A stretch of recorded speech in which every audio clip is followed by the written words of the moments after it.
अस्सलाम वालेकुम दोस्तों, मैं हूं मोहम्मद शाहिद और आप देख रहे हैं बीओ ऑफिशियल यूट्यूब चैनल। दोस्तों, वीडियो को लाइक करने के साथ साथ अपने दोस्तों को व्हाट्सएप और फेसबुक पर शेयर भी कीजिए और नीचे कमेंट में पाकिस्तान जिंदाबाद, पाक व पाइंदाबाद और कश्मीर बनेगा पाकिस्तान का नारा भी ज़रूर लगाइए। दोस्तों, नौजवान फास्ट बॉलर का कहना है कि बॉलिंग में मज़ीद बेहतरी लाने की कोशिश कर रहा हूँ, ख्वाहिश है कि टेस्ट टीम का हिस्सा बनूं। तफसीलात के मुताबिक पाकिस्तान के नौजवान फास्ट बॉलर मोहम्मद हसनैन ने कहा है कि उनकी कोशिश है कि वो 100 मील फी घंटा की रफ्तार से गेंद करवाकर आलमी रिकॉर्ड कायम करें। मोहम्मद हसनैन कहते हैं कि उनकी कोशिश होती है कि वो हर मैच में ही 100 मील फी घंटा की रफ्तार से गेंदबाजी करने की कोशिश करें। वो अपनी कारकर्दगी में मजीद बेहतरी लाने की कोशिश कर रहे हैं। उनकी ख्वाहिश और टारगेट टेस्ट क्रिकेट खेलना है।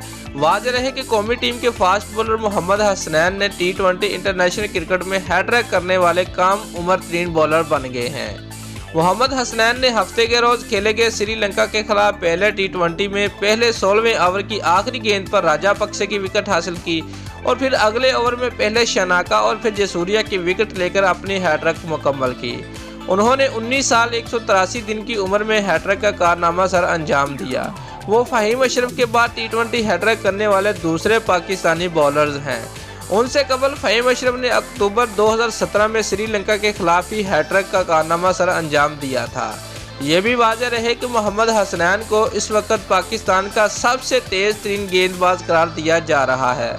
मोहम्मद हसनैन ने हाल ही में PSL लीग में 97 मील फी घंटा की रफ्तार से गेंद करवाकर दुनिया भर के क्रिकेट पंडितों की तवज्जो अपनी तरफ मरकूज करवा ली थी।